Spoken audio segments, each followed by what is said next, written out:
Precious Lord, take my hand, lead me on, let me stand. I am tired, I am weak, I am worn. Through the storm, through the night, lead me on to light. Take my hand, precious Lord, lead me home. What happens is that late on the afternoon of November 30th, nearly 20,000 Southern troops stretching across a front nearly 2 miles wide form up about 1.75 miles from the federal position. Confederate General John Bell Hood believes that this is his last opportunity to destroy the U.S. Army, or at least deal them a lethal blow. And so at 4 p.m., these nearly 20,000 Confederate soldiers, almost 100 regiments, men representing every state in what was the old Confederacy except North Carolina and Virginia, many Mississippians, a lot of Tennesseans who've come home for the first time in nearly 2 years, but men from Alabama, Georgia, South Carolina, Texas, even Missouri, begin moving forward. 6 entire Confederate divisions, one of them commanded by perhaps the best Southern field commander in the Army of Tennessee, Major General Patrick Cleburne. This was an attack that from a visual perspective was such a spectacle, but the Confederate troops continue moving forward, crashing up against the U.S. line at around 4:30. Terribly heavy fighting erupts across the federal defensive perimeter, and those who participated in the attack, I think, understood full well what they were moving toward, and those who saw it never forgot it. Truly hallowed ground, and really the last major attack of this scope in the Civil War. On paper, the decision the generals in command of the soldiers of the Army of Tennessee makes no military sense. Considered in the light of military science, of the fundamental principles of time, distance, numbers, and terrain, all reasonable persons with the military training and experience of the generals in command, John Bell Hood, Benjamin Cheatham, Alexander Stewart, William Bate, and Stephen D. Lee, would know that launching a frontal assault upon the Union position in Franklin on November 30, 1864, would not result in the annihilation of Schofield's army, that it would not result in Schofield's army being driven into the Harpeth River by the Confederates' force of arms, that its only result would be a substantial loss of life. To understand this, we can ignore the words the generals used to explain the decision and concentrate our attention squarely upon the undisputed objective facts which were clearly before them at the time they made their decision. At that time, about noon, at the Harrison House, the generals knew that they would go into the battle without the support of the 60 regiments of Stephen Lee's Corps, and without the support of 25 of the Army's artillery batteries. They knew the troops they could muster for the attack would number hardly 20,000, and that this number would be matched, if not exceeded, by the troops of Schofield's army, and that the Union defensive position, which they could plainly see through binoculars on Winstead Hill were protected by earthworks and supported by Schofield's artillery. Of these generals, John Bell Hood possessed the most battle experience and certainly knew as a consequence of this that success in the endeavor was not possible. It had been Hood, commanding a brigade at Gaines Mill, General Lee's first battle, that at the close of the day's fighting, the sun setting, had led his soldiers up from the stream valley of Boatswain's Creek and had broken through Fitz-John Porter's front and had rushed the guns, throwing Porter's soldiers into a retreat across the fields and down the long slope to the Chickahominy. And it was Hood again at Antietam that led his brigade into the cornfield as Jackson's front was collapsing from the Union pressure, and in the counterattack drove the enemy back into the East Woods. Hood at Gettysburg again was successful, commanding a division. He fought it for 4 hours on the second day, breaking the resistance of the Third Corps and shattering the supports that came to it from the Fifth and Second Corps, contributing greatly to the grand moment when the quarter-mile gap developed in the Union line that Barksdale's brigade penetrated before being thrown back by the arrival of the Sixth Corps. In the process, Hood lost the use of his right arm. At Chickamauga, Hood was not so successful in commanding the division. His command and control of his brigades was passive, and their contribution to the Confederate victory marginal. Still, it is plain that Hood certainly understood from his 3 years of battle experience that causing the disintegration of Schofield's army by means of frontal assault was not in the cards. So why did the generals do it? Because it was the last chance to give the enemy battle. The generals knew that if they sat on their hands and watched Schofield's troops follow his trains across the Harpeth River, his troops would be united on the morrow with the Union troops Thomas had gathered together at Nashville. And all that would be left for the Army of Tennessee to do as the war ground down to its bitter end would stand on the defensive until Thomas's force assumed the offensive against it, and the long slog of retreat back down through Tennessee into Mississippi would begin.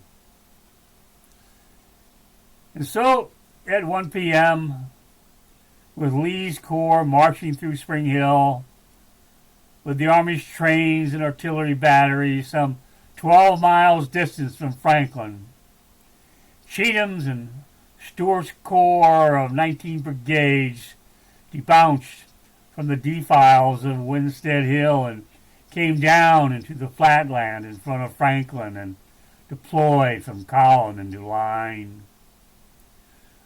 Marking time, waiting for the sun to close at the horizon, the generals spent 3 hours forming the brigades into 2 lines, with Bates Division of Cheatham's Corps marching through the hills to get on the Carter Creek Road and anchor Cheatham's left flank, and so get lost entirely and out of Cheatham's control when the moment of crisis came. Then A half hour before the sun would fall behind the ridge on the north side of the Harpeth River, the general sent the couriers forward to the division commanders to converge on the Union troops behind their entrenchments, and the record shows what happened. On the left side of the Columbia Pike, Gist's, Carter's, Gordon's, and Straw's brigades of Brown's division of Cheatham's Corps, a mile out from the Union main line, began jogging forward, rifles in hand. On the right side of the pike, Cranberry's, Govan's, and Lowry's brigades of Clyburn's division, with Clyburn on the charger out front, kept pace with Brown's brigades and sweeping over 12 Union regiments, blocking the pike about 400 yards from the Union main line. The Confederate force began running, reaching the Union ramparts, a mass swarming through the gap created by the road on the heels of the fleeing enemy, climbing the berms on either side and putting Ruger's and Riley's troops to flight. The whole mass of Confederate and Union troops mingled now in a surging melee that drove the Union troops from their positions in the center back some 200 yards to the buildings of the Carter Farm on the left of the pike and beyond the Carter cotton gin and barn on the right side. Now, suddenly, at the outset of the battle, a moment of crisis had arrived, and it would be decided by Stuart and Cheatham's ability to produce support immediately for the advanced troops that had achieved the break-in. The break-in had resulted in the Confederates seizing a Union 4-gun battery on the right side of the pike and penetrating to the edge of the Carter House on the left, seizing a 6-gun battery. As the minutes passed, the Confederates needed immediately to consolidate their hold of the battle space, get the guns in action against the enemy forces holding the ground beyond the Carter House and the ground on their flanks. The situation demanded action of Cheatham immediately to produce reinforcements, to support the break-in, and to expand its shoulders right and left of the road. Couriers must gallop with the wind to bring orders to Bate, whose division now was somewhere off to the left, to rush his brigades to the break-in point. And Stuart's couriers must bring orders to his brigade commanders on the right to shift their line of attack in the direction of the break-in point.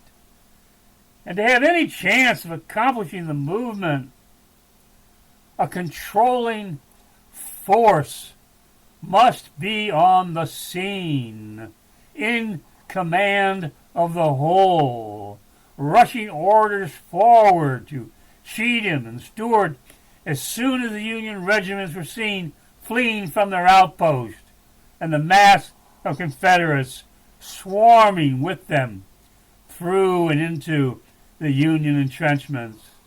As it was General Lee at Gaines' Mill, at Antietam, at Gettysburg, this controlling force at Franklin was Hood. And Hood was not there. Hood was lying on a blanket, the witnesses say, a mile behind. And so, as the minutes ticked away, the soldiers of the opposing forces, in hand-to-hand combat with each other, a brawl of several thousand men, clawing and punching and stabbing and clubbing each other in a cloud of dust, with the drumming sound of canisters bursting, the crackling of rifles, the screams and shouts and yells, the scene and explosion of chaos, and the Confederate generals failed to support the break-in with reserves. Then, from Schofield's side, there emerged an organized block of 8 regiments from the smoke behind a wall of earth that had been built across the pike north of the courthouse, and from the ranks a volley of concentrated fire was let loose into the struggling, withering mass of men filling the ground between the gin grounds and the Carter farm buildings, and the Confederates were staggered. And now more volleys struck them from the left and from the right, and the moment of glory had passed, and the survivors shook off the enemy they were fighting with and flowed back to the Union entrenchments they had overran and threw themselves behind them as the last light of day faded into night. The battle went on for hours into the night. The Confederates regrouped, reformed, and came forward to the barricades 8 times. The scene was much as it was at the Mule Shoe at Spotsylvania Courthouse. On one side, the Union men. On the other, the Confederates. Men climbing over piles of their comrades dead to reach the top and fire their rifles, stab with the bayonet, grapple hand to hand with the enemy, only to lose their grip and fall themselves among the heaps of dead. Finally, with 3,000 dead and half as many more wounded, a withering mass of young Americans covering the ground on both sides of the barricades, the intensity of the battle waned, the firing fading away, and Schofield's troops, those that could walk or be carried, began abandoning their hold on the barricades and stumbled through the streets of the town to the bridge over the Harpeth River, and all were gone by morning. That the generals fought a great battle is attested to by the fact that 5 of them lost their lives in the struggle. Another 6 were wounded, placing themselves in the midst of their brigades, leading them personally by example up to the barricades, some of them on foot, some leaping their horses onto the parapets, and down the chain of command almost every regimental commander in Brown's and Clyburn's divisions were either killed or wounded. Why did the men fight? Because the purpose of war is battle, and all of them that held their place in the ranks, instead of going home, understood that all their effort, their sacrifice of 3 years of war, came down to this last moment at Franklin. They made up their minds about this when they mustered in the ranks of the regiments 2 weeks earlier at Muscle Shoals and marched north into Tennessee. All of them could read the same map. All of them knew their pitiful little army was stranded in a wasteland of territory restricted by a ring of Union power all around them. Every city in the region, from Mississippi to Georgia, was held by Union power.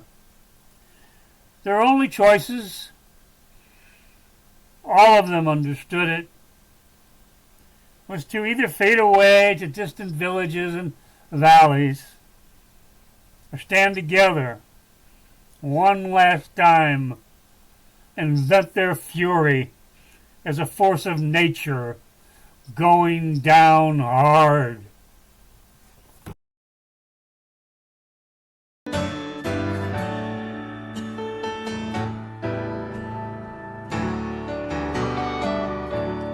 I have seen my last tomorrow. I am holding my last breath. Goodbye, sweet world of sorrow. My new life begins with death. I am standing on a mountain. I can hear the angels' songs. I am reaching over Jordan. Take my hand, Lord, lead me home.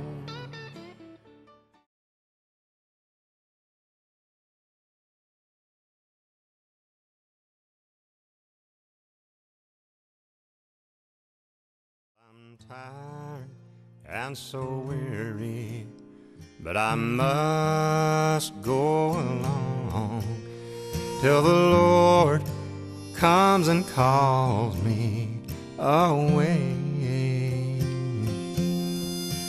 Where the morning is bright and the Lamb is the light, and the night is as fair as the day. There will be peace in the valley